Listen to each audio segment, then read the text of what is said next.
Alright guys, want to do the update on my fish room, and you know, I've been delaying for over a month now doing this video, and it's because I thought I was done. I'll kind of talk through why it's taking so long, but ultimately this tank right here, this middle tank, has kind of been a pain because this rack was custom built for these 3 tanks. But this tank got broke before I got there. The guy I bought it from, it accidentally broke one of these panels, and so I cut it off, and I thought I could build a tank, and then it ended up being more expensive than I wanted it to be, and it was like, I'll just use this one, it'll just be a little shorter. You can tell it's a little short on the stand, but it's not that noticeable. But the problem is, these are all divided with some acrylics. These are all acrylic tanks, and there's dividers here, and so this has a lot of slits, and ultimately what's happening, like right now, this is just dripping. So that's why this tank level is so low, is that this is not working properly or holding. So I put a little piece of glass on here trying to seal it off, and it'll work. I just did a poor seal on the bottom, which is the most important seal, and that was because and then I thought I could get it to work, and it held for over a week, but then for some reason just actually today it broke again. So I was like, I'll just film the video. What's nice is it's dripping into this next tank, and it wasn't a big mess or anything for me, because I woke up and this tank was like half empty, and I didn't have any flooding in here or anything, because this leaked into this tank. This lid is usually a little bit over, but it's still angled so that it falls into this tank. And then that is an overflow that's tied into my plumbing system right here. And then this is also just an extra place where I can just drain tanks into, if I ever want to do an individual drain. But this ties into my actual sewer system, because this is a subfloor. And that's kind of what's mainly taken so long for me just to get this all set up and done, is because these tanks were all drilled, and the guy that previously had this setup, everything was drilled. It was on a sprinkler system with auto water changes, and it was a really cool system.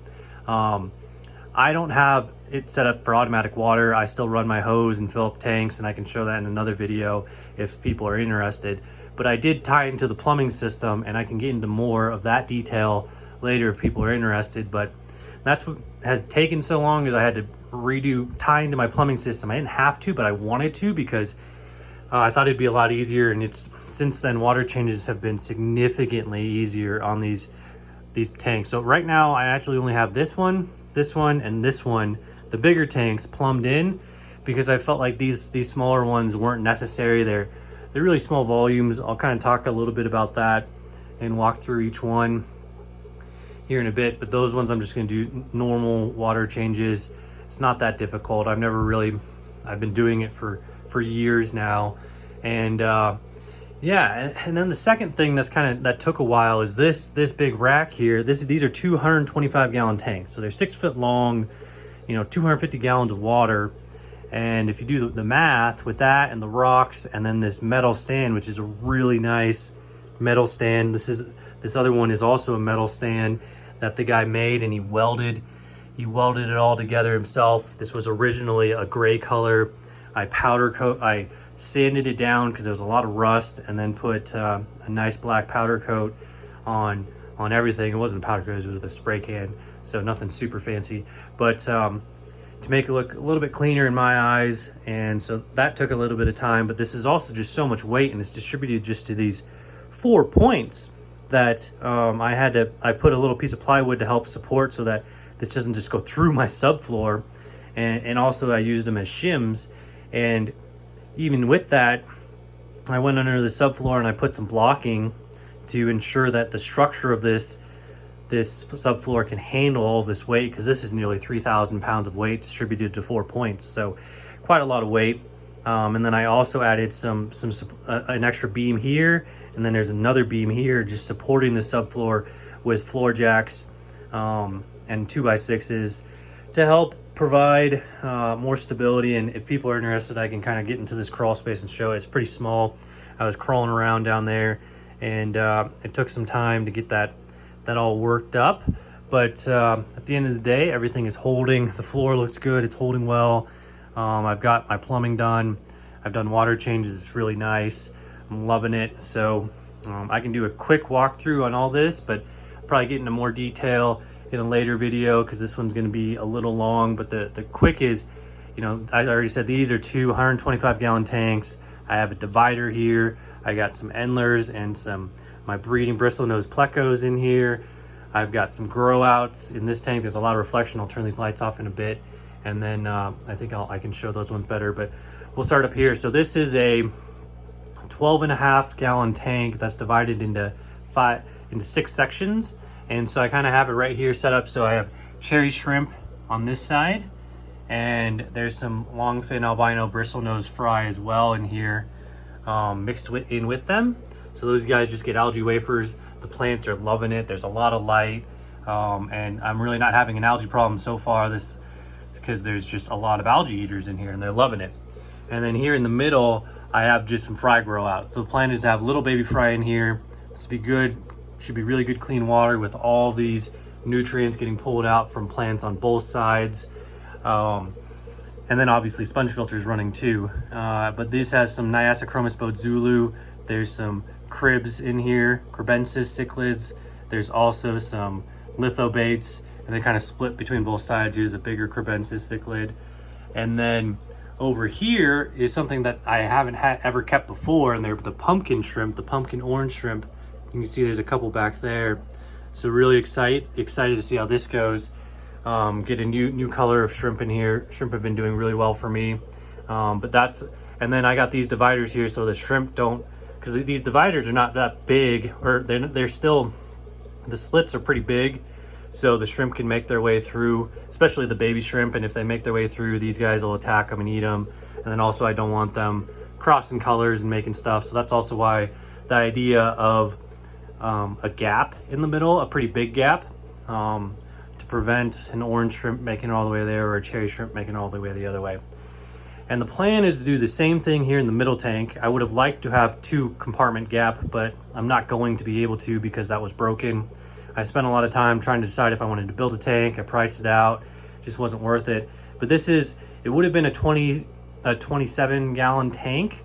So this ends up being about a little over 20 gallons in each department. And I'm gonna have this is planted, and this side's planted, and then in the middle will be for just fry. And the goal is to kind of stage out from smaller to bigger to the biggest, and then from here, you know, really put them here, and this will be potential breeders, or just like the last place before they sell, or even down here in the long big 125. But I'm hoping this is just going to be a whole separate area for big breeders long term.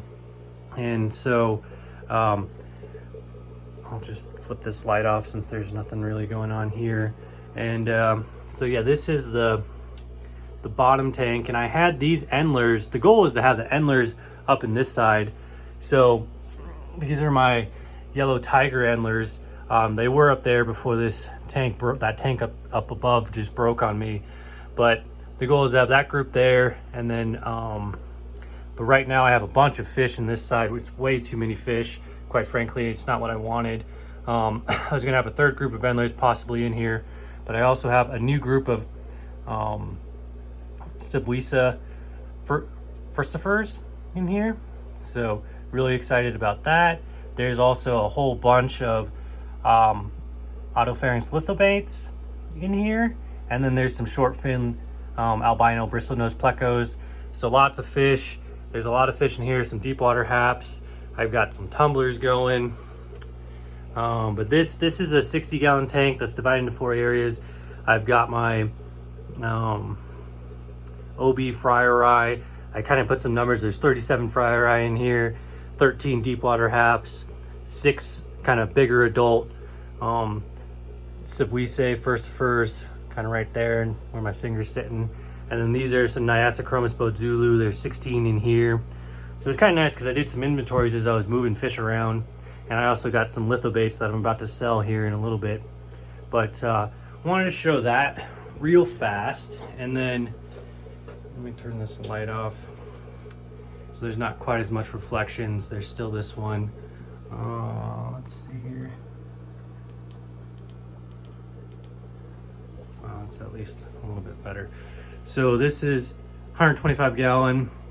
Excited about this. I've kind of shown some of the new fish, I think, but I got some Malawi hawks, just 2 of them. I got some dragon blood peacocks. I don't think I've ever shown those guys. These lithobates have been breeding like crazy. I stripped 8 females here recently, but this guy's looking really good. This is a German line of lithobates that are very nice. Pretty excited about them. And then this is kind of standard, the longfin albino bristlenose pleco. Here's my breeder male, and I've had him. He's probably my 3rd generation male that I've bred out. Some females, and then there was a short fin one in there too. And then these are my Japanese blue endlers. That look good. And then here in the 125 is where I have some new stuff.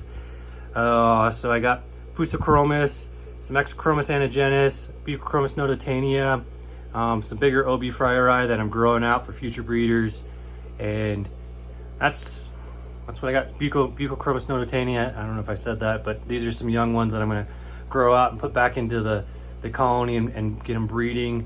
So that's kind of what I got.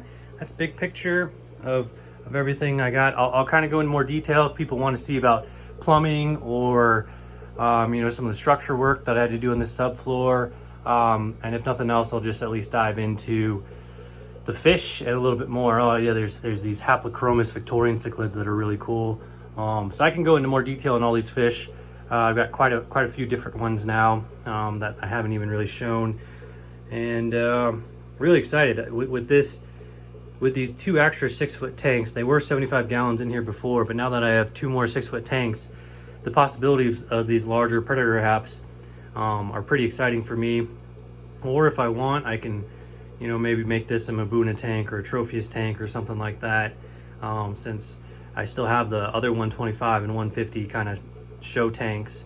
So I all in all have 4 6-foot long tanks, which gives me a lot of flexibility. And I'll kind of, maybe one day here soon, I'll do a full breakdown on every tank I have, but this has already been a long video, so I just wanted to show what I've been doing and how it's been going.